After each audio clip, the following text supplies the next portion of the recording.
trying to wait to start, to allow my spouse to get on his way on his motorcycle before we got started. But that's not gonna happen. I accidentally pressed start the live because I guess that's what the live wanted to do. Well, good morning. It's Jackie Glass, Mama, Navy Vet Certified Doer, and your laced up legislator for the House of Delegates, 89th District. Grateful. I just keep saying it because it's true. It is a Thursday morning, and I don't know about you, but I feel like it should be Wednesday. This week went by so fast. This is the first week of August, and yowzers, right? I can't believe that we're already here. I want to first, secondly, say thank you to all of the certified doers that have been in my inbox. I am telling you, you are making me work, and I appreciate it. Last week we had a town hall, and I'm just double checking something while I'm doing this. Last week we had a town hall that was very, very, very productive, I'd like to say. Lots of folks making different connections with each other, and over the past week I've just been flooded with here's my update, delegate class, here's where we are. We even had a constituent, which I'm going to respond back to his email today, say, hey, I'm working on this this based off of the webinar, and I'm wondering at the next town hall if I'll be able to speak. And I think that's an amazing thing to do, and I think we need to create space for that. So I am grateful. I think that is this process should be participatory, and because I am your representative in this constitutional democratic republic, I should leave space for you. So we're gonna start. I'm gonna work it out for this month, next month, the coming months, to see how we can not only use our town halls to listen, but to provide initiatives from different organizations that are trying to do good things, the space to talk about what it is that they're doing. And I think that'll add value for you all that come and attend the town halls, to make sure that you have opportunities to touch base with other residents that are doing great things. What's really amazing is I'm thinking by Monday we should be able to get a list out to you all for the week. For the rest of the year, to know where we'll be doing our town halls from August into December. And I'm going to say good morning to all y'all's. Good morning, good morning, good morning, good morning, good morning. Another thing that came out of the town hall that I saw in an email from a constituent, and I want a different word from that, because I think we are not just here to serve, we're here to empower people to be of service. Yeah, yeah, Denise, wasn't it? It was a good town hall, and Denise said she loves the idea of Freemason. It was on it. Yeah, we got some really good, and people from that town hall are still like, my inbox is full, and it's questions that can't be answered necessarily by my chief of staff. These are questions that I have to go through and do. But what's really important is that you all know where we're going to be, when we're going to be. So I will submit that at the end of the year, probably the December town hall will probably be bumped up to we're going to bump it up to the first 2 weeks of December, rather than having it at the end of the year.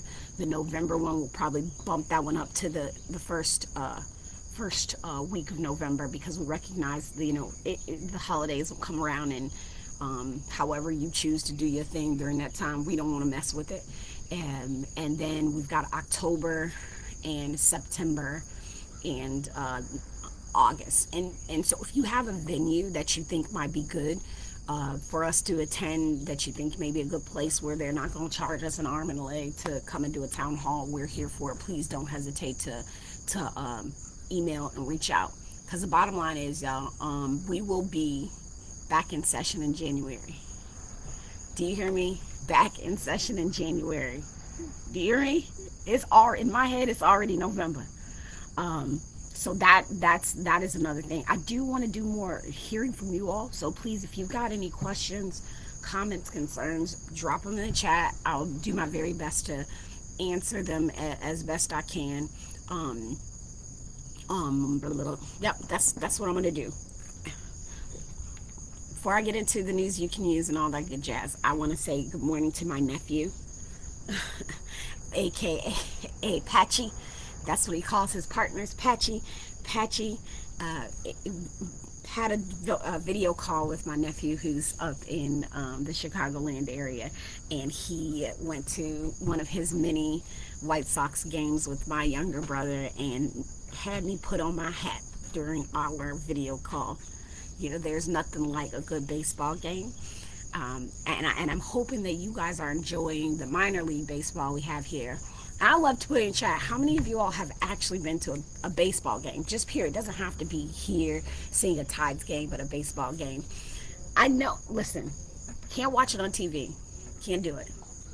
Hockey and baseball, two sports, I cannot watch it on TV, but I can watch some baseball in person. It is an amazing experience, and exciting. It is the best hat, right, Ron? This is the only way. This is the way. But have you been to a baseball game? And maybe that's something we need to experience as a certified doers before the summer goes out. Certified doers play ball, because we do. We ball out. I'll look at the schedule and see what it's like, because my son has already asked me to go to a nighttime Tides game before the season's out, and I think that may be fun. Yeah, I love baseball. I do too. Phillies, yeah, all right. We gotta have these things. Um, but that would be really amazing. I'm opening up my news because this morning I was. Oh, do I have the right phone? Don't have the right phone. Yeah, yeah. You've been to one, Charlene. Yeah, it can be an experience. Hockey too. I would strongly encourage a hockey game, and we have all that here.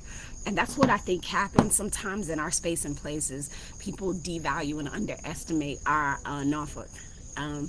But we've got a lot going on. We're the only city in this region with a true downtown.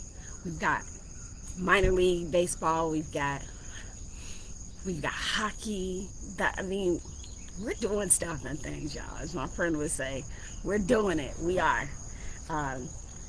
So getting into this news, this week we spent a lot of our time preparing. As I told you guys, we're at the part where we're preparing for our next session, and we're determining what our agenda looks like.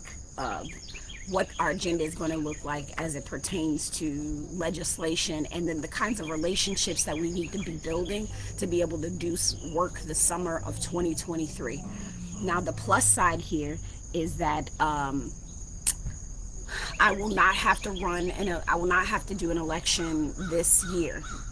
Many of you guys know with redistricting, that's when they change the maps and district everything. We were waiting to find out if the House of Delegates was going to have to run again this year and then run again next year. That is no. We do not have to run again. Uh-oh. It's my dog. We do not have to run again this year, which means when I get back from session in February, late February, that I immediately roll into campaign mode, because I'll have to file by March. And if there's a primary, if I'm in a primary, then I'll have a primary in June. So it'll be a real balance of trying to be of service and also running. That'll be a first for me, which is why we're trying to get a lot of the planning and things out of the way now, meaning having our town halls ready for March, April, May, June, already having those in place. Like, we're still going to do our job. But I need to know for you all who are in the 89th district right now that just managing expectations, I will still be of service to the 89th district, because that is who asked me to serve, while campaigning in a district that is different from ours, because I've been drawn into what will be the new 93rd district for the House of Delegates. So my district will shift, or the district will shift a little bit. I'll still be in Valentine Place, but it will shift me up to where I will be running to represent folks in the Rosemont area, the Norview area, a little bit of Ward's Corner, um, Poplar Halls, Military Circle, JNF area. So it shifts to the other side of the city. The current 89th district will be the 92nd district, which will still be all of pretty much what the 89th district is, minus Valentine Place plus Ingleside. So it's sort of flip flop. The new district got Ingleside, and it took away Valentine Place, and like that's just how it went. So just again, managing your expectations for next year, and then knowing that court ruling happened and we're not going to be having to run, which means we can focus. The second thing that brings me to is not only managing your expectations for next session, but I gotta work my butt off. I pinned the link. If you have the opportunity to give a little bit each month, like, we would most certainly appreciate that. Because what happens is, when I go into session in January, we are legally not allowed to do any fundraising. Which is a great thing, right? This is a good thing, so that you're not up there. You don't have politicians up there doing the work. They're not working up there while also getting donations from industries and people while they're trying to make legislation. It's a bad look, and I'm glad that they don't allow it. So we just got to make sure that we're prepared to roll right into what it's going to take for us to run, what it's going to take, not just run, because y'all know how this is. I will keep saying it so that you know it. We are funded to be an opportunity and not funded to be a solution. So we just got our first intern yesterday. I'm really excited about this dynamic young lady. Her name is Ure. She is actually a Virginia Beach student, but we will be putting a call out for any other high school students that want to intern with us. A couple hours a week. We've got so much work to do. There's enough work to go around and to have our eyes on the pulse of what's happening. Okay, without giving away. We do not appreciate that, Denise. Denise just went back and was like, "This is not the best tab," but it is. It's unfortunate. I'm sorry that you feel that way. Can we tell her that, Ron? We're sorry that she feels that way. Sorry about her feelings. So several things that I want to put on your yeah, work. There's plenty of it. Plenty. I love how you put plenty of it. COVID, right? Yesterday I started trying to wear my mask in certain places and things like that. I do need you guys to make sure that you're taking care of yourself. We are not going to have numbers that show that there's a COVID spike because less people are getting tested for it, right? People are like, oh yeah, I think I got COVID, and then doing the thing, going through the motions of quarantining and doing all the things that they're supposed to do. So that data, not having that data is not gonna allow us to really see when there's a surge coming on. So as we walk ourselves into this next season, I need you to take care of yourself, right? Like, I need you to make sure that you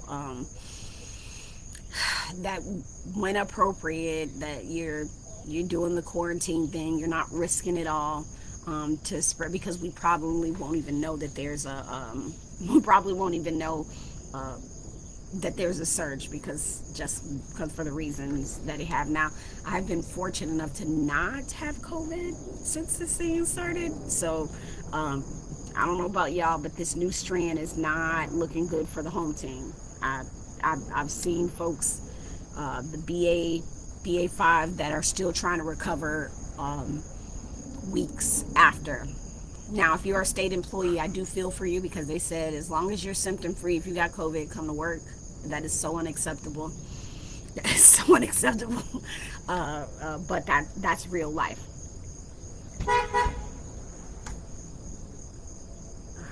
I don't know who that is, but it's got to be a neighbor. I should have segued into this first. Speaking of elections, so there are a couple things happening. Y'all mask up everywhere. I understand, Miss Charlene, to just mask up. It doesn't feel great to go back to those masks. I don't think anybody wants to stay in them forever, but it's it is not the funnest. It's not the funnest. All right, so election officials at the hold on, that's not what I'm doing. Hold on, I'm getting there. I'm getting there. I wanted to talk about all right, yeah. So this is what I wanted to get to. I want to stay at home, and then we'll go into other election stuff like that. So our congressman Bobby Scott just sent, I think it's like a 64-page briefing along with other Democrats, urging the Supreme Court to uphold affirmative action policies at colleges. Now, I'm saying this because remember we talked about this last time, right? About what is actually happening, how all of these little things are being dismantled. Just know one by one, we're trickling it down. So there's a case I think that's going to be heard next session, and I'm just verifying to make sure that I'm on the right track. It's just saying that like there are these policies that are narrowly tailored to recognize race as a criteria. Now, what that is saving folks from themselves, because typically what happens is that non-white applicants are left out of it. This is why why the federal government had to threaten colleges and universities with funding, with withholding their funding just to get them to allow non-white folks into these universities. But affirmative action we already knew was going to be under attack and under threat. But it's getting real. So I need y'all to, like, this is why we have to galvanize, because just as that pendulum again is there's an extreme on one side, there's an extreme on the other. We're just trying to bring it back to the middle with recognizing that these things are in place not just because that we want to discriminate, because that is the argument, is that civil rights is the argument currently is that Civil Rights Act is discriminating against other people. And so what's happened is they've specifically used the Asian American community as a way to sort of use another minoritized group of people to take down some of these protections that have allowed us to socially, economically, it's socially and economically advanced. It's real. I just want to make sure that every time I get a chance to get up here that I make it real for you, because it's real for me. Which means that, again, work at the state level is going to be so crucial. It's going to be like, it's going to get this. We're going to be the battleground. We're going to be ground zero. Yes. Let me see. Yep. It's gonna be really important. There was something else here, y'all.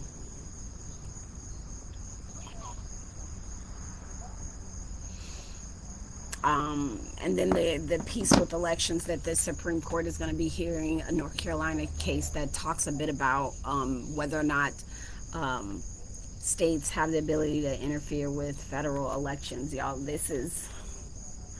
I need everybody to get out and make sure your registration is up to date. Make sure your peoples are. And I'm looking at Vince and I'm looking at Ronald, because last time we had this conversation, you all mentioned, hey, you want to be down to do some veteran specific, active duty specific, like voter registrations. Like I am here for it. And what I'm thinking about is these events over the coming, what things are happening on and off base. Where do a lot of our sailors kick it, that we can just, show up and show out and really make that happen. Because when we do, things like Kansas happen. And does anybody know what happened in Kansas this week? If you do, go ahead, throw it in the chat, right? If you know what happened in Kansas this week,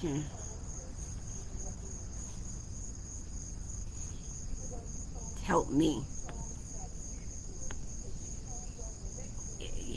Yeah, interested. We're with it. In Kansas, right? So what Candace just had was an abortion amendment, where the right to abortion is in the Kansas Constitution. And so in the first ballot test, right, like this is the first time that it's been on a ballot in a post-Roe America. Kansas voters, which is a very red state, turned out in historic numbers to reject this constitutional amendment that would have opened the door for the state lawmakers to further restrict or ban abortions across the state.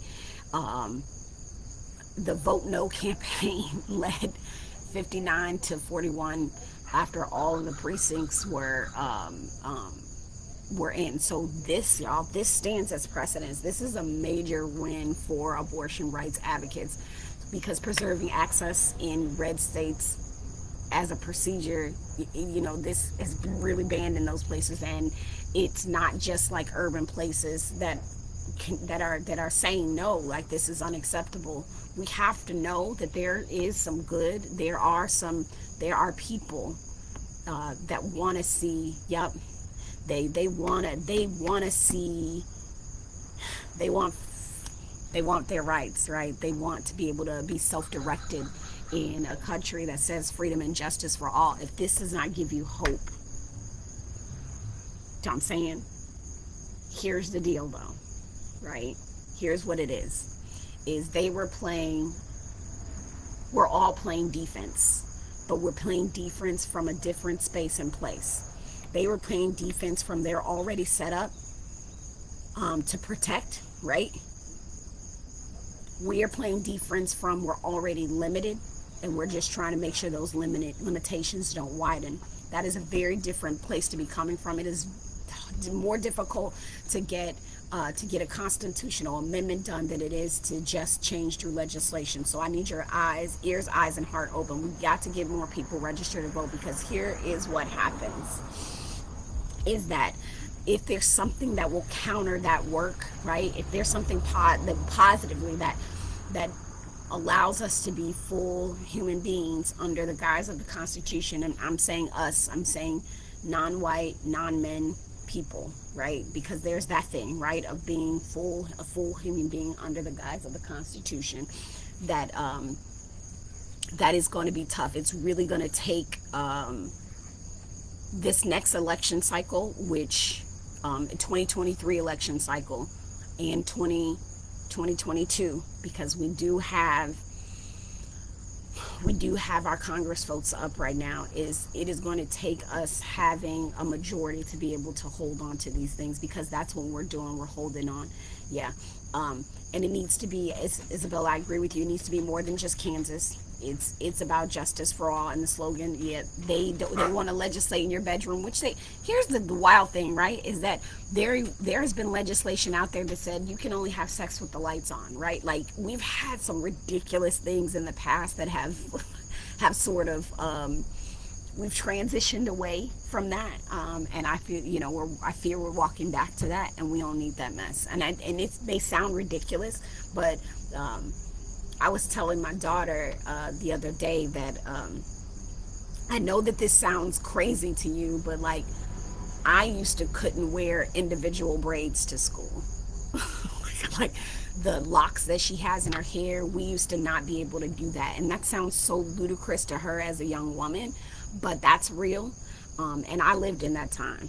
And so I know that there are women that lived in a time pre-Roe, right, that were in a pre-Roe time, that were cognizant of what is happening, that are having the trauma of going back. And I'm not trying to make this the only issue that we talked about, but it's a major one for human rights, because of all the other things that it's connected to. And yes, the governor has already indicated where he stands. We already know, and we have to be aware. And Isabel, if you have a copy, Isabel said she saw a good op-ed in the Pilot from a young man who saw the denying of his girlfriend's abortion care impact the future of the couple. If you can you send that to our office? Because one thing that we're working on is how we get men, and I think we talked about this a little bit ago, how we get men in this conversation, because of the impacts when the two people are making that decision, right? Surprised but happy. It's not just, it's not. And that's what we talked about, I think, when we had the conversation about the vice president coming down, is that this is not just This is not just an issue that affects people that are raped or have incest. Let's just be clear. This is not just an issue that affects low income or non or minoritized communities. It's not. It's definitely not. And I say that from a place of truth, is that there are a lot of married folks and folks in long-term situations that say, you know what, we just don't want a kid, or we don't want another kid. That's real. um, and so we've got to honor that. Yep, domestic partners, any kind. Yep, yep, yep. Thank you so much for sending that. And so it is 7. It is 1 after 7.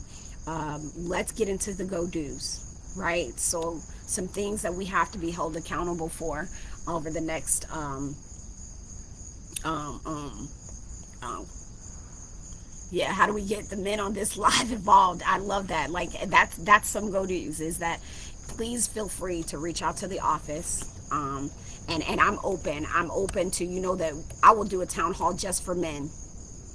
I will do it just for men on abortion access and all access. I'll do it. If that's what we got to do. Putting the in the email in the chat. uh, so go do's. Number 1, we need our veterans. We're going to follow up military families and veterans. Let's figure out if you're interested in sort of pulling something together as a voter registration drive for military veterans and families. I need you to hit me up.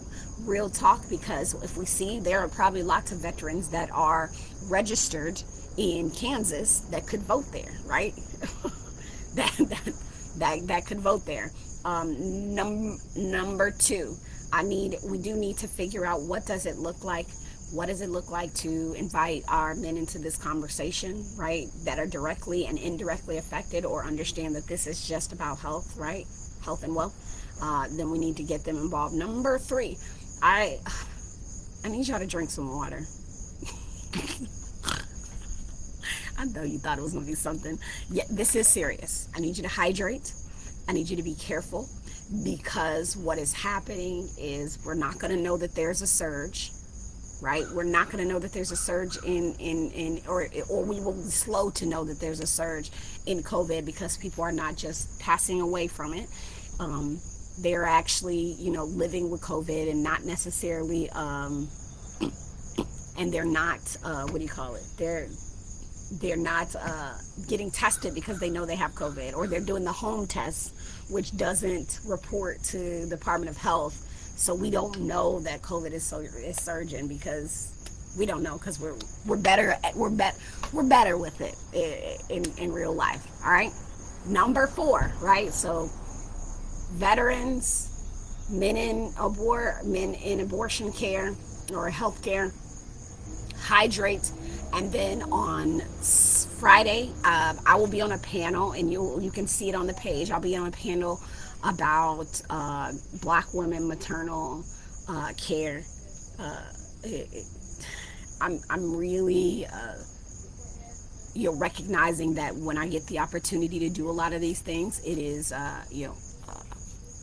it's trauma. As I had 2 very difficult experiences with both the births of my children in the hospital. So we'll be talking about that Friday at noon. And you can, I wish I had the link on me right now. I would share it, but it's a good opportunity. We are working, lastly, if you know any high school students that are interested in, giving maybe 4 hours a week or less to this work, we are going to be putting out an all call for interns, high school or college, internship for an opportunity to work with the office.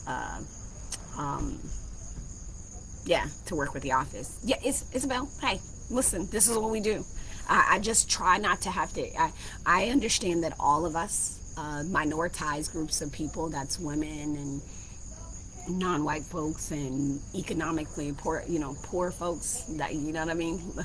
Economically, minoritized people, it's money, it's gender, it's culture, it's race, it's all these things. The people that have been minoritized, we are exchanging our trauma for justice. And And I am hopeful that as time goes on, as we continue to exchange our trauma for justice, that we get some, and recognize the strength in us working together in trying to get some, right? That's real. All right. So until then, it's Jackie Glass, Mama, Navy Vet, Certified Doer. I so appreciate the Certified Doers bringing it in, this morning, bringing it in. Come on, here we go. Let's get it. All right, we've got a week ahead of us, and I look forward to seeing you guys on Tuesday and in these streets, on this weekend. All right. It is tax-free weekend, tax-free weekend, tax-free weekend, tax-free weekend. And if you like me and your little citizens, shut up. And their plants are now flooding, and you know you need school supplies. Go ahead and go get them this weekend. I should have said it on the first, so you would have saved some coins to go get it done. Tax-free weekend. Take advantage of it. Tell all your friends, and get to it. And I'll tell you, the outlet mall and the premier outlets in Norfolk typically has some really great deals. So go ahead and use that to y'all. Yes. Oh, yes. Thank you, Isabel. Saturday breakfast. It is the first Saturday of the month. So two things on first Saturdays, right? You've got the Democratic breakfast. I need y'all to show up. Y'all, listen. I'm telling you, come to the Democratic breakfast, okay? I do it's like a town hall every first of the month. We put it all out there, right? Democratic breakfast, and then first Saturdays at the Gallery Ukwinzi. He does first, if you look up, make sure where we had our fundraising event. Gallery Ukwinzi has first Saturdays at his space and place where you can come, and all of the art, there are lots of artists there and people, and you can come in the artwork. It's on 21st Street. So first Saturdays, if you're trying to find the name of the place, it's in there. Yeah, thank you for that. Thank you. Hey, thank y'all for keeping me honest on that. All right, make it a great day.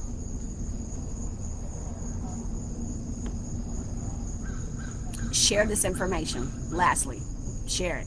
Thanks, Mac. Be well.